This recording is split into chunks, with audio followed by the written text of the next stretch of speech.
მოგესალმებით. პირველ რიგში გიორგობის დღესასწაულს მოგილოცავთ. სრულიად საქართველოს ფარავდეს წმინდა გიორგი. დღეს გვაქვს განათლების მეცნიერებისა და ახალგაზრდულ საკითხთა კომიტეტის მორიგი სხდომა, რომელზეც გვაქვს დღის წესრიგით გათვალისწინებული ერთი საკითხი. ეს არის საქართველოს 2025 წლის სახელმწიფო ბიუჯეტის შესრულების 3 თვის მიმოხილვა. ჩვენთან არის მოსული ბატონი გიორგი კაკაურიძე, ფინანსთა მინისტრის პირველი მოადგილე. ასევე ჩვენთან არის განათლების მეცნიერებისა და ახალგაზრდობის მინისტრის მოადგილე ბატონი გიორგი ჭინჭარაძე და სამინისტროს წარმომადგენლები. შესაბამისად, ჯერ ბატონ გიორგი კაკაურიძეს ვთხოვთ, რომ ზოგადი სურათი წარმოგვიდგინოს 3 თვის შესრულებასთან დაკავშირებით, ხოლო შემდეგ უკვე ბატონ გიორგის ვთხოვთ, რომ განათლების მეცნიერებისა და ახალგაზრდობის კონტექსტში 3 თვის გეგმასთან დაკავშირებით ორიოდე სიტყვა თქვენც რომ გითხრათ. სანამ სიტყვას გადმოგცემთ, რა თქმა უნდა კვორუმი გვაქვს, წარმოდგენილი დღის წესრიგი უნდა დავამტკიცოთ, გთხოვთ ენჭი უყაროთ. კი ბატონო და გთხოვთ ბატონ გიორგი თქვენს ინფორმაციას. დიდი მადლობა, მოგესალმებით. პირველ რიგში მომილოცავს დღევანდელი დღესასწაული, მიმლოცავს ჩვენ საზოგადოებას, რაც შეეხება ბიუჯეტის შესრულებასთან დაკავშირებით. დავიწყებ ეკონომიკური პარამეტრებით, მოგეხსენებათ, გასული წელი საკმაოდ კარგი იყო და წლევანდელი წელიც კარგად დაიწყო. წლის პირველ ნახევარში, პირველ კვარტალში რეალურმა ეკონომიკურმა ზრდამ შეადგინა 9.3%, 11.1% იყო იანვარში, შემდგომ თებერვალში 7.7%, ხოლო მარტში შეადგინა 9%, საშუალო მაჩვენებელი შეადგინა 9.3%. ინფლაციას რაც შეეხება, ჩვენ მარტში დაფიქსირდა 3.5%, თუმცა ამავე პერიოდში პირველ კვარტალში საშუალო ინფლაციის მაჩვენებელი 1.7%-ის დონეზეა. რაც შეეხება საგარეო სექტორს, პირველ კვარტალში საქონლის საგარეო ვაჭრობამ შეადგინა 5 მილიარდი 618 მილიონი დოლარი, წინა წლის მაჩვენებელს აღემატება 16.1%, აქედან ექსპორტი იყო 1.401 მილიონი დოლარი და 5.7% მეტი, ხოლო იმპორტის მაჩვენებელმა შეადგინა 4.217 მილიონი დოლარი. რაც შეეხება საგარეო სექტორის სხვა მიმართულებებს, რა თქმა უნდა მნიშვნელოვანია ტურიზმის ნაწილი. ჩვენ ტურიზმის კუთხით გვაქვს მცირე დიზდა, დაახლოებით 1.3%-ია ვიზიტორების კუთხით და პირველ კვარტალში 1.172.000 ვიზიტორი იყო საქართველოში. თუ შევხედავთ ტურისტული ვიზიტების რაოდენობასაც 959.000 შეადგინა და ეს 2.2%-ით მეტია. რაც შეეხება ტურიზმიდან მიღებულ შემოსავლებს, 826 მილიონი დოლარი შეადგინა და 2.3%-ით აღემატება გასული წლის პირველ კვარტალს. ფულადი გზავნილების ნაწილში გვაქვს 698 მილიონი დოლარამდე, დაახლოებით 4%-იანი კლება არის და ეს კლება ძირითადად მთლიანად დაკავშირებულია რუსეთის ფედერაციიდან თანხების გადმორიცხვის შემცირებასთან. ეს ერთჯერადი ფაქტორები, რაც იყო მოგეხსენებათ, გასულ წელს უკვე მთლიანად ამოიწურა, დაიწყო 2023 წლის შემცირება და უკვე დაუბრუნდა იმ ტრენდზე უფრო დაბალია, ვიდრე იყო 2022 წლამდე. რაც შეეხება სხვა ქვეყნებს, გაზრდილიაშიდან, იტალიიდან, ისრაელიდან, გერმანიიდან და ასე შემდეგ.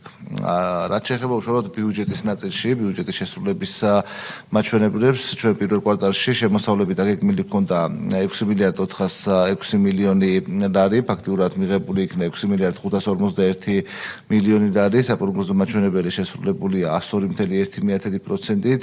რაც შეეხება გადასახადებს, აქ საპროგნოზო მაჩვენებელი იყო 5.959 მილიონი ლარი და საკასო შესრულება შეადგენს 6.077 მილიონ ლარს. ამავე პერიოდში DGG-ს დაბრუნება გადახდელი თანხის დაბრუნების მაჩვენებელი შეადგენს 623 მილიონ ლარამდე. გრანტები არის 61 მილიონი ლარი და 11%-ია შესრულების მაჩვენებელი, სხვა შემოსავლები შემოსულია 402.8 მილიონი ლარი და აქაც 102.7%-ია შესრულების მაჩვენებელი. პრივატიზაცია საკმაოდ კარგი 161 მილიონს აჭარბებს და ეს არის 156% უფრო მეტი, ცესხების დაბრუნებაც 199%-ია, 128 მილიონი ლარი შეადგინა გასულ წელს პირველ კვარტალში ცესხების დაბრუნება.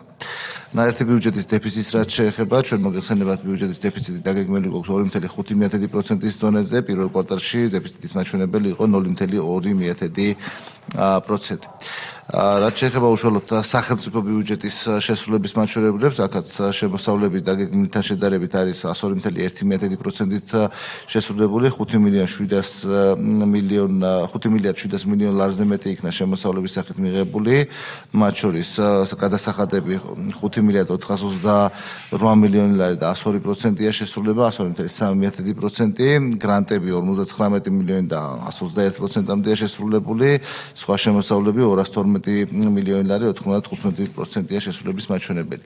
რაც შეეხება პრივატიზაციას სახელმწიფო ბიუჯეტში, რა 100%-იანი გვაქვს შესრულების მაჩვენებელი, 70.6 მილიონი ლარი, სესხების დაბრუნება 244 მილიონი ლარი, ხოლო რაც შეეხება უკვე სესხის აღებისა და დაფარვის მაჩვენებლებს, ჩვენ პირველ კვარტალში ჯამში მივიღეთ სესხის აღებამ შეადგინა 735 მილიონი ლარი, ხოლო ვალების მომსახურებასა და დაფარვაზე მიიმართა 524 მილიონი ლარი საგარეო ვალებზე, ხოლო საშინაო ვალებზე 352 მილიონი ლარი. რაც შეეხება ბიუჯეტის ხარჯვით ნაწილს, ჩვენ აქ მოგეხსენებათ წლიური ბიუჯეტი დაგეგმილი გვაქვს 27 მილიარდ 951 მილიონი ლარის ოდენობით, წლის პირველ კვარტალში საკასო შესრულებამ შეადგინა 6 მილიარდ 394 მილიონ ლარამდე, ეს არის კვარტლის დაგეგმილი მაჩვენებლის 94.3%, ხოლო წლიური გეგმის თითქმის 23%-ია. თუ ჩვენ შევხედავთ უწყებების მიხედვით, აქაც შესრულების მაჩვენებელი საკმაოდ კარგია, რამდენიმე მსხვილ ბიუჯეტიან უწყებაზე მოგახსენებთ, ჯანდაცვის სამინისტრო ყველაზე დიდი ბიუჯეტის მქონე სამინისტრო 2 მილიარდ 200 მილიონ ლარამდეა ათვისებული და თითქმის 25%-ია წლიური გეგმასთან შედარებით და 99.6%-ია კვარტლის გეგმასთან მიმართებაში. ინფრასტრუქტურის რეგიონული განვითარებისა და ინფრასტრუქტურის სამინისტრო ჯერ ერთად იყო ეს მოგეხსენებათ და 477 მილიონ ლარზე მეტია ათვისებული და 105%-ამდეა აქ შესრულების მაჩვენებელი და რაც შეეხება განათლებისა და მეცნიერების სამინისტროს, აქაც ათვისების მაჩვენებელი საკმაოდ კარგია, 678 მილიონ ლარზე მეტია ათვისებული, 98%-ამდეა და თუ გავყვებით პროგრამების მიხედვითაც, თითოეულ პროგრამაში არის საკმაოდ კარგი ათვისების მაჩვენებლები, შედარებით ჩამორჩება ინფრასტრუქტურის ნაწილი, თუმცა ეს პირველი კვარტლისგან გამომდინარე და შემდგომ კვარტლებში მოსალოდნელია, რომ ეს ათვისება ასევე მაღალი იქნება. დიდი მადლობა, ეს არის ძირითადი მაჩვენებლები, რაც შესრულებას უკავშირდება, კითხვების შემთხვევაში მზად გიპასუხოთ. დიდი მადლობა ბატონ გიორგი. ბატონ გიორგი, ხო არ გსურთ რომ დაამატოთ თქვენი მიმართულებასთან დაკავშირებით, რომ სექტორულად ნახოთ მაინც, რომ აი მაგალითად ახალგაზრდობაზე რა ხდება, ან თუ გვაქვს ეს ჩაშლილი. მოგესალმებით, პირველ რიგში მოგილოცავთ გიორგობას, მრავალს დაესწარით ქვეყნისათვის კეთოთ, წინსვლა და წარმატებებს გისურვებთ. ბატონ გიორგი, მადლობა მოხსენებისთვის. პრინციპში ჩვენი კუთხით შეგვიძლია ვთქვათ, რომ შესრულების მაჩვენებელი, ასე ვთქვათ, ძალიან გეგმის კარგად მიმდინარეობს და გეგმის მიხედვით მიმდინარეობს. ერთადერთი, რაც შემიძლია დავამატო, არის ინფრასტრუქტურის განვითარების ნაწილში გვაქვს 83% შესრულება, თუმცა ეს გამოწვეულია იქიდან გამომდინარე, რომ კონტრაქტორებმა წარმოადგინეს დაგვიანებით მარტის თვის ბოლოს შესრულების ანგარიში, რის გამოც აპრილში მოგვიწია, ასე ვთქვათ, გადარიცხვა და ამიტომ არის 83%. დანარჩენი კოდებში ათვისების მაჩვენებელი, შესრულების მაჩვენებელი დაახლოებით 99%-ია, რაც გეგმის მიხედვით მიმდინარეობს, შესაბამისად მივყვებით დასახულ გეგმას. მადლობა.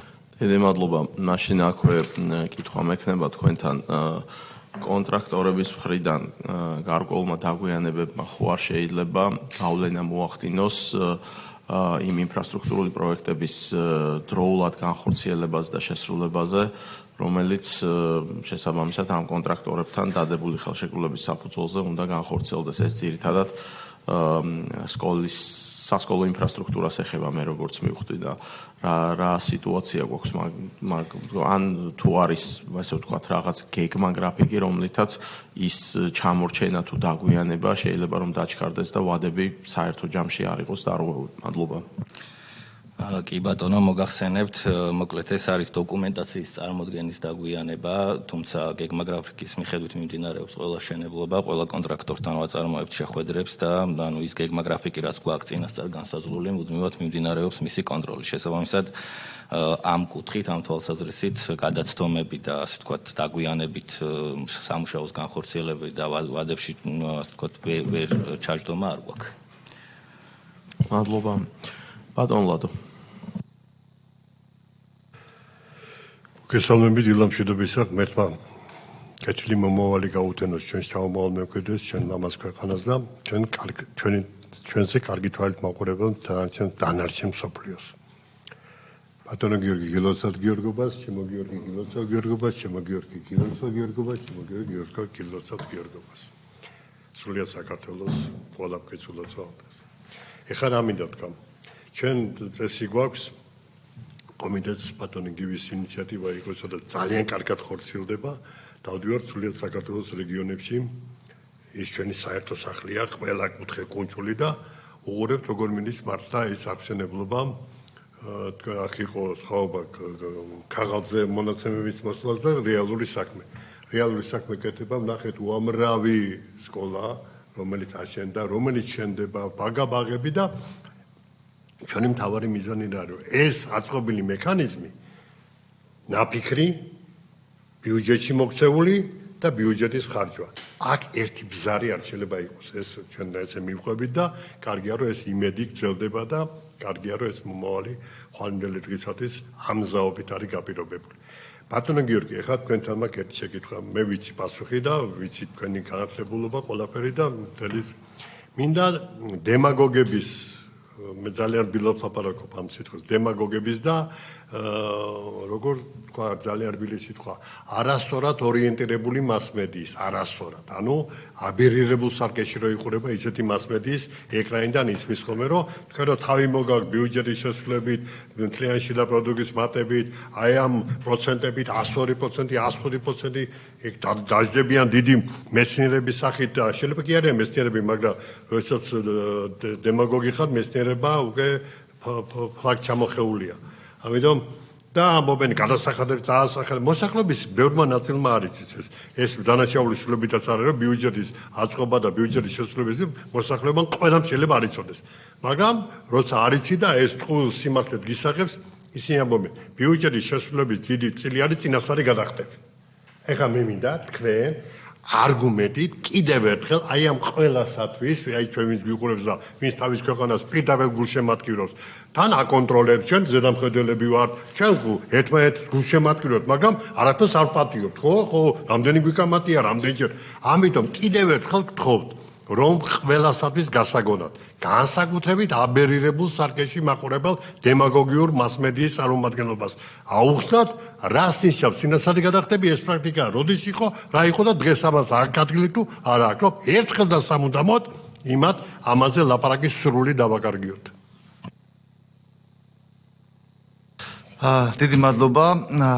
მოდი ცოტა უფრო გასაგები რო იყოს საზოგადოებისთვის, ნუ ვისაც არ უნდა გაგება და მესმისა ესეთი პროცედურული ექსპერტებიც არიან, შეიძლება იციან, მაგრამ მაინც იგივე საუბრობენ, ცოტა სისტემურად ახსნათ.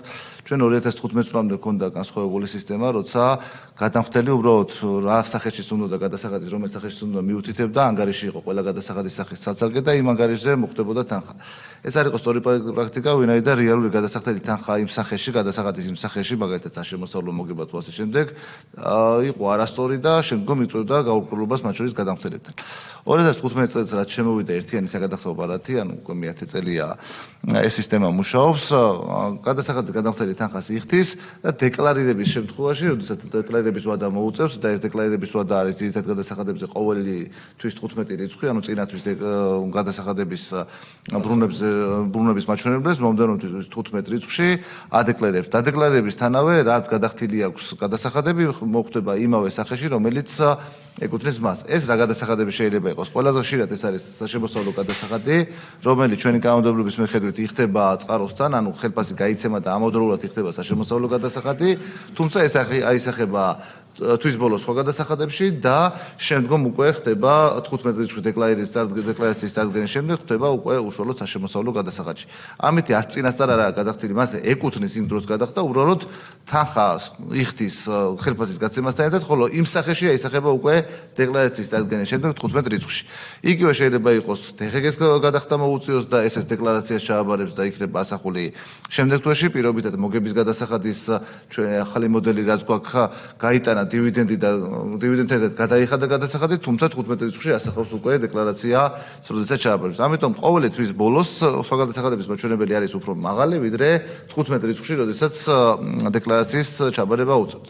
კონკრეტული რიცხვები რომ მოვიტანოთ, ეს იყო 339 მილიონი პირველ კვარტალში, თუმცა თუ შევხედავთ რა მოხდა 15 რიცხვში, 15 რიცხვში მიუხედავად იმისა, რომ ამ აპრილისგან 15 აპრილს რა მოხდა, აპრილის განმავლობაში დაახლოებით 297 მილიონი კიდე იყო სხვა გადასახადებში გადახდილი, საბოლოო ჯამში 15 აპრილს როდესაც დეკლარაციები დაზუსტა, 114 მილიონი დარჩა სხვა გადასახადებში, იმიტომ რომ 452 მილიონი ლარი შესაბამის სახეებში განაწილდა.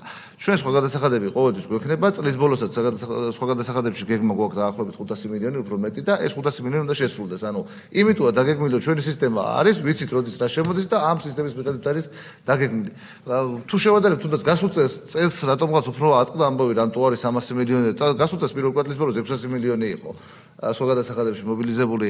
ეს გამოიწვია იმიტომ, რომ დაბრუნებები იყო შედარებით ნაკლები და ეს დაბრუნებების მაჩვენებელი გაიზარდა, უფრო მეტი დაბრუნდა შესაბამისად ამანაც იმოქმედა სხვა გადასახადების ნაკლებ მოსრულობას. ეს არის რეალური სურათი და დარწმუნებული ვარ ბევრმა ეგრეთ წოდებულ ექსპორტმა, რომელიც ამაზე კომენტარს აკეთებს, ეს კარგად იცის, თუმცა სამწუხაროდ ცდილობენ, რომ საზოგადოება გარკვეულწილად შეცდომაში შეეყარა. დიდი მადლობა, დიდი მადლობა. ბატონო მადლობა ბატონო თავმჯდომარე, პირველ რიგში ჩვენს ქვეყანას და საკუთრებით ყველა გიორგის მინდა გიორგობა მიულოცო, მადლობა მინდა განათლების სამინისტროს აქტიური თანამშრომლობისთვის გადაუხადო, მადლობა ბატონ გიორგი ანგარიშის წარდგენისთვის და მინდა ჩვენო მოქალაქეება იცოდნენ, რომ ეკონომიკური განვითარება სწორედ მშვიდობას და სტაბილურობას მოყვება და როცა ჩვენ დამოუკიდებლობას და სუვერენიტეტზე საუბრობთ, ამ ყველაფერს ძლიერი ეკონომიკა უნდა უმაგრებდეს ზურგს. ორი კითხვა მექნება ბატონ გიორგი, აქაც ოპოზიციის და ჩვენი მოქალაქეების გასაგონად რაიმე სახის გადასახდელის ვერ გადახდის პრობლემა ხომ არ აქვს ან ცენტრალურ ბიუჯეტს ან მუნიციპალურ ბიუჯეტებს ჩვენი პედაგოგების, ჯარისკაცების, პოლიციელების გახსოვთ როგორი არასწორი ინტერპრეტაციები მოხდა და კიდევ ერთხელ მიდეეს რომ დააზუსტოთ ჩვენი მოქალაქეების გასაგონად და ასევე რადგან დასაქმებაზე და შემოსავლების გადასახადი თქვენ თავად ახსენეთ საშემოსავლო გადასახადი იქნება გითხრათ იზრდება თუ არა საშემოსავლო გადასახადის გადახდით რაოდენობა ანუ რეალური დასაქმება იზრდება თუ არა და რაც ყველაზე მთავარი ასევე იზრდება თუ არა თავის საშემოსავლო გადასახადის ოდენობა, ანუ ჩვენ მოქალაქეებს ეზრდება თუ არა შემოსავალი მარტივად გასაგებად რომ ყველამ გაიგოს და ეს ინტერპრეტაციები რაც მოყვება დასაქმების მაღალ მაჩვენებელს თუ ბიუჯეტის შესრულების მაჩვენებელს კიდევ ერთხელ მოქალაქეებისთვის კონკრეტულად და გასაგებად დეტალურად რომ მოგვახსენოთ ციფრებით. მადლობა. დიდი მადლობა. კიდევ ერთხელ გავიმეორებ ამაზე მომიწია კომენტარის გაკეთება, თუმცა რა თქმა უნდა კომიტეტის ხდომაზე კიდევ ძალიან კარგი იქნება ამაზე კომენტარი. ჩვენ როგორც უკვე აღნიშნე, გადაჭარბებით შესრულდა როგორც საგადასახადო შემოსავლები, ისე მთლიანად ნაერთი ბიუჯეტის შემოსავლები, ამიტომ რაც დაგეგმილი ჰქონდა, იმაზე მეტი შემოვიდა. პირველი კვარტლის რაღაც გავჩნდა ინფორმაცია რომ სადღაც ხელფასები ვერ დარიგდა და ასე შემდეგ. პირველი კვარტლის ბოლოს ჩვენ ანგარიშზე იყო 1.7 მილიონი ლარი სახელმწიფო ბიუჯეტის ანგარიშზე და 1.613 თუ სწორად მახსოვს ზუსტი თანხა და 700 მილიონ ლარზე მეტი იყო მუნიციპალიტეტების ანგარიშზე. ამიტომ ზოგადად შემოსავლების და ვინმეს პრობლემა არ არის. შეიძლება რომ რაღაც მუნიციპალიტეტში არასწორი მართვის გამო ანუ რაღაცა არასწორად დაგეგმეს და მსგავს შემთხვევაში ვეხმარებით მუნიციპალიტეტებს ჩვენ და იმ მუნიციპალიტეტებს რომელსაც დაუშვათ უფრო ქონების გადასახადი მაღალი აქვს და ელოდებიან ივნისსა და ნოემბერში ქონების გადასახადი შესვლას მსგავს მუნიციპალიტეტებს დროებით ცეცხლს ვაძლევთ ეს ანგარიში წარმოქმნილი ვის რამდენი დაჭირდა ეს ვაძლევთ დროებით შეუვა ქონების გადასახადი გვიბრუნებენ ხოლმე ეს არ არის წლევანდელი პრაქტიკა ეს არის ყოველთვის ქონდა ეს პრაქტიკა და შესაბამისად არც ერთ მუნიციპალიტეტს არ ექნება ხოლმე პრობლემა რაიმე გადასახადის ან შესრულებაზე ან ხელფასზე ან ასე შემდეგ გადახდათან მიმართებაში მით უმეტეს ცენტრალურ ბიუჯეტში სადაც ჯარისკაცებზე და პოლიციებზე ვლაპარაკობთ მსგავსი თემის წამოწევა მხოლოდ აბსურდი შეიძლება დავარქვათ რაც შეეხება საშემოსავლო გადასახადს, საშემოსავლო გადასახადის ზრდის ტემპი არის უფრო მაღალი, ვიდრე ეს ბიუჯეტით გვაქვს დაგეგმილი, დაახლოებით 13%-იანი ზრდა გვაქვს საშემოსავლო გადასახადში, რასაც უყურებთ დეკლარაციების რაოდენობიდან, რაოდენობას და გადამხდელების გაზრდილია, თუმცა ამას ჩვენ ვერ ვიტყვით ოფიციალურად, სტატისტიკის სამსახური კვლევას აკეთებს და ყოველი კვარტალურს თუ სწორად მახსოვს უკვე თვის ბოლოს გამოაქვეყნებს პირველი კვარტლის უკვე დასაქმების მაჩვენებლებს, შესაბამისად აქაც გამოჩნდება ბიზნეს სექტორში დასაქმებულთა რაოდენობა წინა წელს შედარებით რამდენად არის გაზრდილი, თუმცა თვითონ გადასახადის გადახდა ნიშნავს, რომ რაოდენობა, ანუ შემოსავალიც გაზრდილია და რაოდენობას გაზრდილი. დიდი მადლობა. კი ბატონო. ბატონ გიორგი, დიდი მადლობა. იმედიანი და სრული გამარტებული, კარგად კიდევ ერთხელ, კარგად დალაგებული პასუხებისათვის. ეხლა მე უბრალოდ შეკითხვა მინდა ასეთი ფორმით დასოკე 3 წელი გავიდა, რაც ჩვენ ეს გავაკეთეთ და გარკვეულწილად ვალდებულებისა ვართ შევახსენოთ ჩვენ მოსახლეობას. საქართველოს ხელისუფალმა კერძო სექტორში დასაქმებულ ხასუსვამ, კერძო სექტორში დასაქმებულ დედებს სადეკრეტო დახმარება ჯერადად გაუზარდა. 1000 იყო და გახდა 2000. და გარკვეულწილად იყო მანამდე. თავიდან 600 იყო, მე 1000 და მე უკვე ნახტომისებურად 2000 გახდა. შეიძლება ეს ჯერ კიდე მზარდი უნდა იყოს და სახელმწიფომ თავისთავად დაინახა კერძო სექტორში დასაქმებული ადამიანების დემოგრაფიის, ოჯახის და ბევრის თავისთავად. და ჩვენ იქვე შევთავაზეთ კერძო სექტორს, იქნებ თქვენს გადმოდგათ რამე ნაბიჯი ამ ორსული ან მოკემში მელოგინე დედების, მეძუძური დედების მხარდასაჭერად. რამე ნაბიჯი ხო არ გადმოდგულა კერძო სექტორიდან, რამე ხო არ არის ასეთი ნაბიჯების შემჩნეული. რაც შეეხება დეკრეტული შებულებების თემას ზოგადად, ამაზე კერძო სექტორთან ჩვენ ფინანსის სამინისტროს კონსულტაციები ნამდვილად არ აქვს, უფრო ჯანდაცვის სამინისტრო ამ კუთხით ჩართული, თუმცა ჩვენ რასაც უყურებთ, ზოგადად კერძო კომპანიებიც ისევე როგორც სახელმწიფო სრულად უნაზღაურებს იმ პერიოდის ხელფას, არის კერძო კომპანიები, მით უმეტეს თუ დიდ კომპანიებს შეხვედროთ, რომელიც ასევე სრულად უნაზღაურებენ, მიუხედავად იმ 2000 ლარისა, უსებენ ბოლომდე იმ პერიოდის ხელფას რა ხელფასის ისედაც აქვს პიროვნებს. ეს არის სავალდებულო, ეს ნებაყოფლობითია, თუმცა მსხვილი კომპანიები, რომელთაც ამის შესაძლებლობა აქვთ და ეს კიდე ერთხელ გავიმეორებ, სავალდებულო არ არის და ნებაყოფლობით დასრულებენ, არიან არაერთი და საკმაოდ მრავლად კომპანიები, რომელიც ამას აკეთებენ. თუმცა უშუალოდ ახალი იდეები თუ რამე აქვს თუ ახალი კომპანიები ამ მიმართულებით შევდებიან, ამაზე უფრო ჯანდაცვის სამინისტროსთან ერთად უნდა ვისაუბროთ.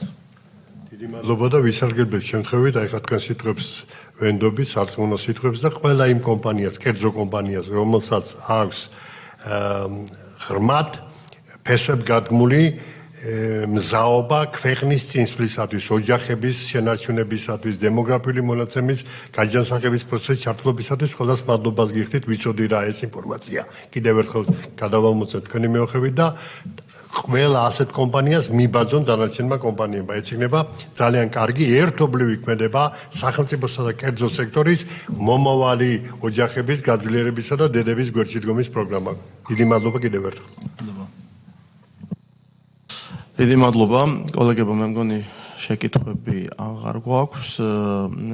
მადლობა მინდა კიდევ ერთხელ ფინანსთა სამინისტროს გადაუხადო წარმოდგენილი ანგარიშისთვის, ძალიან მნიშვნელოვანი არის არა მარტო ის, რომ ჩვენ ვიცოდეთ, არამედ ჩვენმა მოსახლეობამ იცოდეს რეალური ინფორმაცია კონკრეტულ ფაქტებზე და მოცემულობებზე დაყრდნობილი ინფორმაცია და არა ის დეზინფორმაცია, რომელსაც კამპანიური ხასიათი აქვს, მიზანმიმართულია, სპეკულაციურია და მხოლოდ, ასე ვთქვათ, ბრტყელი განცხადებების შინაარს ატარებს და რეალურად მის უკან არანაირი ფაქტები არ არის და ჩვენ ვხედავთ, რომ რადიკალები ცდილობენ ყველაფერი გააკეთონ იმისთვის, რომ საქართველოს წინააღმდეგ და საქართველოს მოსახლეობის წინააღმდეგ ყველა ნაბიჯი გადადგან. ამ შემთხვევაში ისინი ხედავენ, რომ პრაგმატული პოლიტიკით მოსახლეობის უდიდესი უმრავლესობით მხარდაჭერილი ხელისუფლების მიერ გადადგმული ეკონომიკური წინსვლისთვის კონკრეტული ნაბიჯებით ქვეყანას აქვს მსოფლიოს მასშტაბით მართლაც გამორჩეული და შესაშური წინსვლა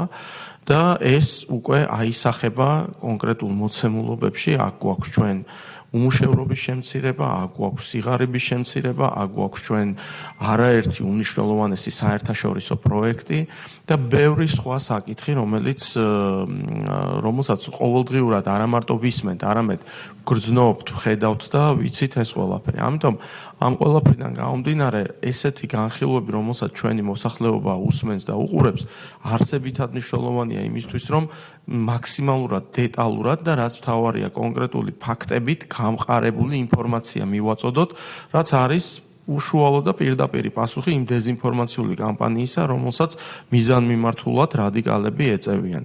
თუმცა რეალობა ერთია, რომ ქვეყანა წინ მიდის და ქვეყანა აუცილებლად წინ წავა, იმიტომ რომ ხელისუფლება, რომელიც მშვიდობას და განვითარებაზეა ორიენტირებული და რომელსაც მოსახლეობის უდიდესი ნაწილი უჭერს მხარს, აუცილებლად ამ ქვეყანას ბოლომდე სამშვიდობოზე გაიყვანს და ეს ქვეყანა მხოლოდ და მხოლოდ წინ წავა. კიდევ ერთხელ დიდი მადლობა ფინანსთა სამინისტროს, განათლების, მეცნიერებისა და ახალგაზრდობის სამინისტროს. ჩვენ გვექნება 6 თვის ანგარიშის მოსმენაც და განსაკუთრებით ინფრასტრუქტურულ პროექტებზე იმედი გვექნება, რომ კონტრაქტორები დროულად მოგაწოდიან განაცხადს, მათივე ინტერესში არის, რომ შესაბამისი თანხები მიიღონ დროულად და რაც მთავარია ჩვენთვის უმნიშვნელოვანესი არის, რომ ის რაც დაგეგმილია, როგორც ბიუჯეტით, ასევე კონკრეტული სამოქმედო გეგმით, ეს ყველაფერი მაქსიმალურად დროულად შესრულდეს, იმიტომ რომ ეს ყველაფერი, რა თქმა უნდა, ქვეყნის აღმშენებლობაზე და წინსვლაზე არის პირდაპირ ორიენტირებული.